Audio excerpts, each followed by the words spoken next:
Assalamualaikum. Waalaikumsalam. Apakah benar ini dengan 12 IPS 3?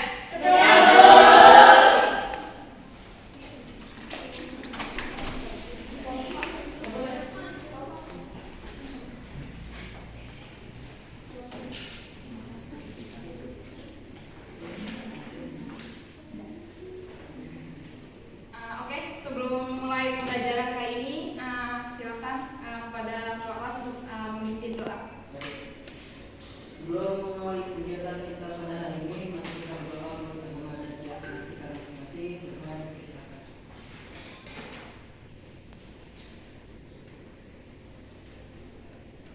Amin. Dalam berdoa.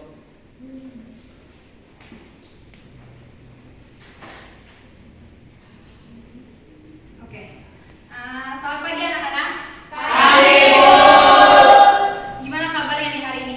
Alhamdulillah, luar biasa. Alhamdulillah.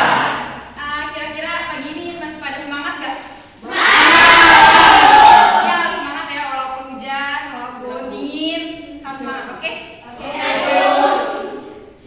Kira-kira sebelum masuk ke materi, ada yang masih ingat gak? Minggu kemarin kita bahas apa?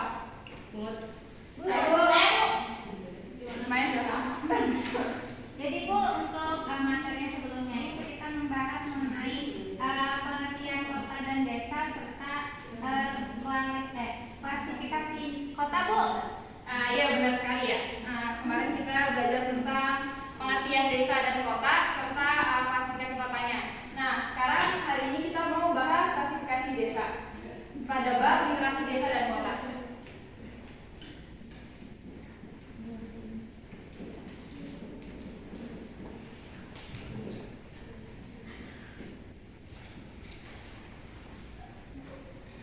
Ada yang masih ingat tentang pengertian desa? Saya, Bu. Ya, Bapak. Desa adalah suatu wilayah yang merupakan perbedaan atau kesatuan sosial, ekonomi, geografis, politik, dan kultural dihuni oleh penduduk dengan interaksi sosial bersifat homogen dan sebagian besar bermata pencaharian sebagai petani, Bu. Benar sekali ya, Bapak pintar banget. Ya. Materi minggu lalu masih ingat? Ingat, Bu.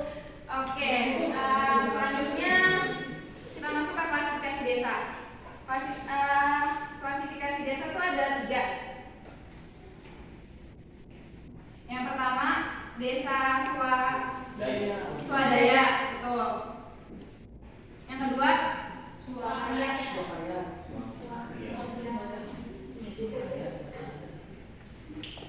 ada yang udah baca materi semalam? Ada, Bu. Tidur. Ya ampun, kenapa tidur? Baca dulu sebelum tidur harusnya, biar agak paham. Ya, saya. Malas, Bu. Nggak boleh males ya.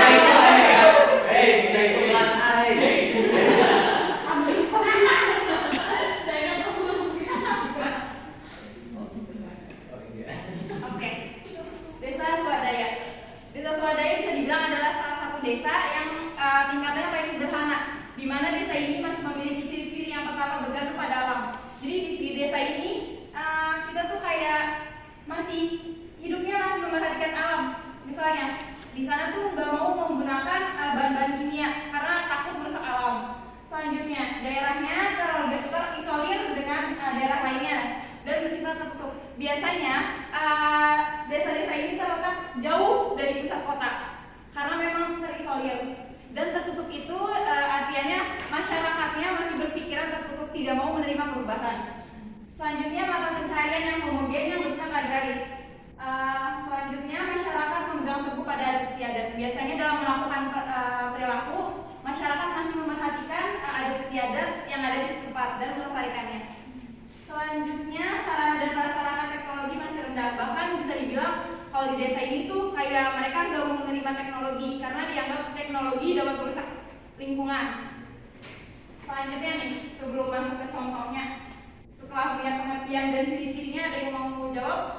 Contoh dari desa swadaya. Saya, Bu. Ya, boleh. Suku Baduy, Bu. Nah, ya benar sekali. Suku Baduy ya tepatnya yang salah satu contohnya. Nah, dilihat dulu gambarnya.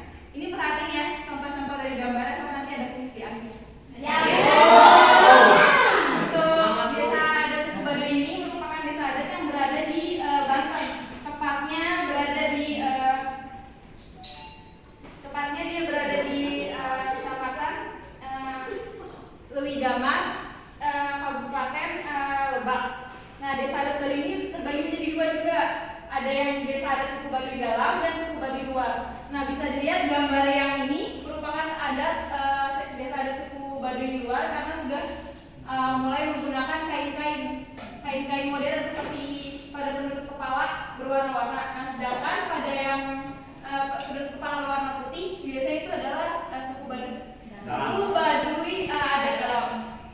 Nah, ini bisa dilihat rumahnya, terus ada jembatan juga. Nah, nanti kan muncul pertanyaan, apa bedanya antara suku Baduy adat Dalam sama suku Baduy adat Luar? Perbedaannya itu yaitu dari adat istiadat dan perlakuan masyarakat. Kalau pada Baduy Dalam tidak menerima sama sekali tentang perubahan, sedangkan Baduy Luar sudah mulai menggunakan beberapa teknologi yang ada. Selanjutnya ada desa adat suku Kudu atau suku Anak Dalam. Ada yang tahu ini di mana? Jambi ya Bu, Sumatera Bu. Iya, betul. Benar ya, ini mereka lagi kayak nyari kutu sebenarnya. Jadi mereka tuh hidupnya di hutan belantara. Terus mereka terletak di Sumatera dan mereka itu awalnya nggak pakai baju karena tinggal di hutan. Mereka cuma menutup daerah kemaluannya dengan kulit kayu. Jadi gitu. Cuman sekarang karena mungkin ada perubahan, tapi mereka mulai menggunakan kain, tapi kainnya masih kasar.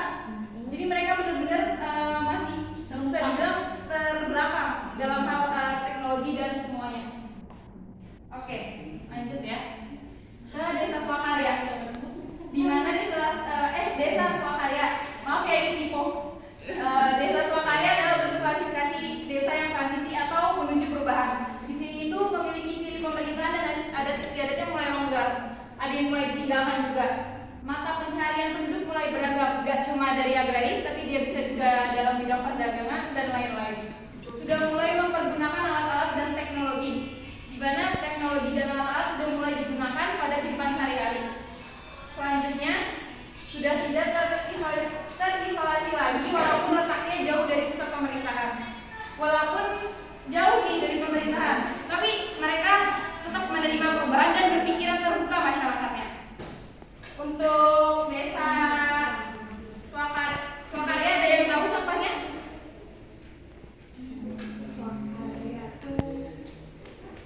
Ayo. Oke, ini salah satu desa Swakarya ya. Namanya Desa Sukarara. Berada di Lombok Tengah. Di mana desa ini mulai agak sedikit maju. Mereka mengenal dengan alat tenun dan kain-kain tenunnya itu mendunia. Dan masyarakatnya sudah mulai mengenal banyak turis, jadi mereka mulai menerima adanya orang-orang baru main ke daerah mereka dan biasanya mereka memperkenalkan budaya mereka. Selanjutnya ada Desa Rangsi. Nah, Desa Rangsi ini hampir sama. Dia letaknya di Sakra Barat, tepatnya di Nusa Tenggara Barat, yaitu Lombok Timur. Nah, di desa ini hampir mirip dengan Desa Sukarara, di mana mereka sudah mulai menerima perubahan, di mana di sini bedanya kalau mereka lebih menerima di mana fasilitas kesehatan sudah mulai masuk. Karena kalau di suku Baduy mereka menggunakan kesehatannya kayak tradisional. Kalau mereka sudah mulai masuk ke fasilitas kayak ada posyandu, ada suntik dan lain sebagainya. Gitu ya. Untuk klasifikasi yang terakhir, Desa Swasembada. Desa Swasembada adalah desa mandiri dengan sarana dan prasarana yang lengkap. Nah, desa ini memiliki ciri yaitu tidak terikat adat istiadat. Jadi adat istiadat sudah mulai ditinggalkan, bahkan tidak ada. Telah memiliki fasilitas-fasilitas yang memadai dan lebih maju dari desa lainnya. Kebanyakan berlokasi di ibu kota kecamatan. Dan yang terakhir, partisipasi masyarakatnya sudah lebih efektif. Bahkan masyarakatnya itu mereka membantu pemerintahan setempat untuk mengelola desanya agar lebih maju. Ada yang tahu contoh Desa Swasembada? Desa saya loh. Desa apa namanya? Desa apa? Desa.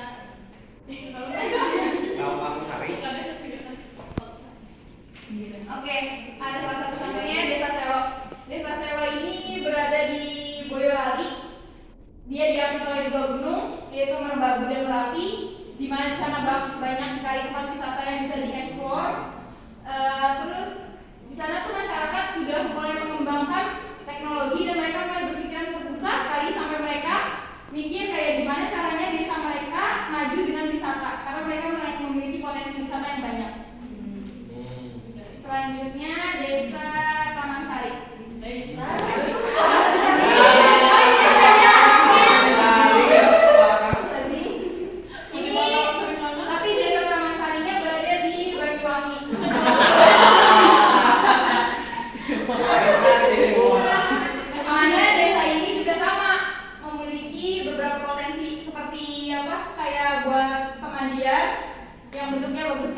dan airnya masih murni. Terus ada terasering atau sengkeda yang pemandangannya hampir mirip sama-sama di Bali. Dan ada setiap tahunnya mereka mengadakan festival seperti gambarnya ini yang dihadiri banyak banget sama penonton dari Indonesia. Dan jalanannya di sana sudah bagus, jadi mereka tidak kesusahan dalam mengakses antara satu rumah ke rumah yang lain, gitu. Oke, materi kali ini udah selesai. Kira-kira ada yang mau nanya nggak ya untuk materi kali ini? Ya Bu, ya boleh. Pertanyaannya, apakah suatu desa bisa berubah klasifikasinya? Jika bisa, kenapa? Jadi gini, klasifikasi ini kan bisa berubah ya, gak selamanya dia tetap aja gitu, karena kan ada perubahan teknologi dan sebagainya. Nah, jadi misalnya kayak suku adat Baduy luar, dia kan awalnya adalah suku adat Baduy dalam. Mereka menerima perubahan, memiliki pikiran terbuka, akan itu lama-lama nanti klasifikasinya mungkin aja desa adat Baduy luar itu berubah, jadi bukan desa swadaya lagi, tapi malah jadi desa swasembada. Ya, bisa jadi kalau nanti perubahan mereka menerima teknologi yang benar-benar canggih, bisa jadi swasembada. Jadi kayak dinamis karena adanya pengaruh globalisasi, terus kayak ipteknya dan lain sebagainya. Gimana? Kita ngerti? Oke. Yuk kita kuis untuk untuk mengasah pemikiran kalian. Siap? Silakan kalian bagi menjadi 4 kelompok. Sudah Bu. Maksudnya ya, kalau 5 bertiga nanti gabung. Ini yang belakang kebanyakan. Ayo pindah. Saya kasih ke depan Bu. Oke. Pas ya ada 4 kelompok jadinya. Ya Bu. Ada hadiah. Kuisnya ada.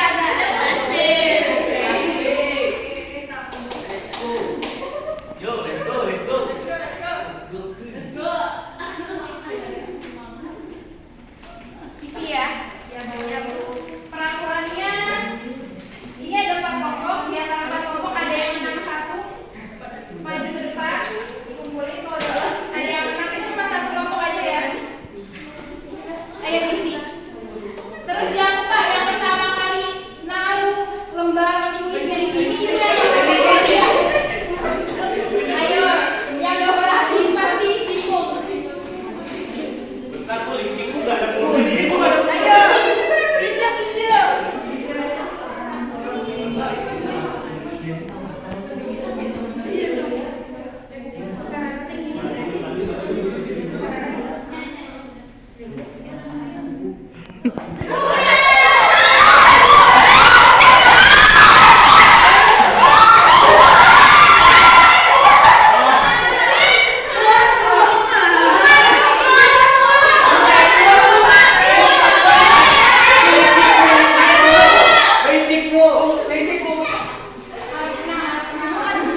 Walaupun gak menang, tetap ada rewardnya kok. Tapi tidak semewah yang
swakarya dan swasembada. Tadi udah diberikan juga contoh-contohnya, udah tergambar gimana perkembangan masing-masing dari desa tersebut.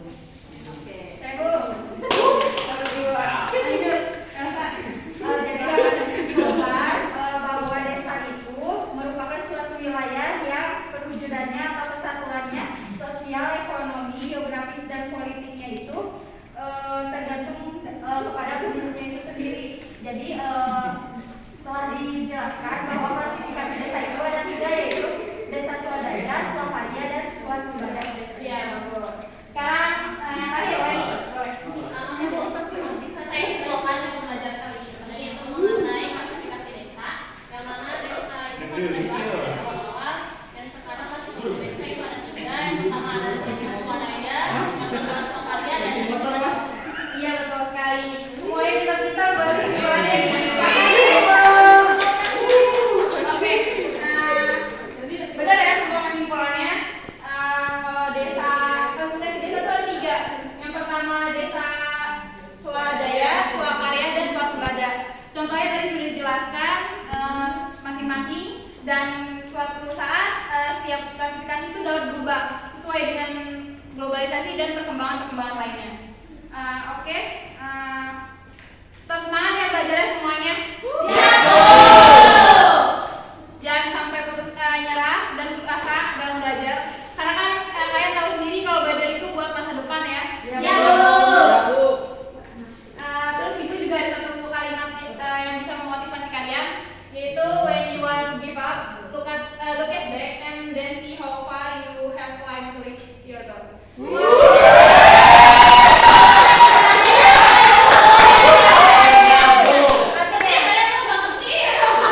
Jadi gini, ketika kalian pengen menyerah, kalian tuh lihat ke belakang, seberapa jauh kalian udah berusaha sampai kalian mau mencapai tujuan. Misalnya kalian udah di tengah-tengah nih, aduh Bu, saya udah mau nyerah, tapi pas kalian lihat ke belakang, ternyata kalian udah nyampe ke tengah sebelum mencapai finish. Jadi gitu ya.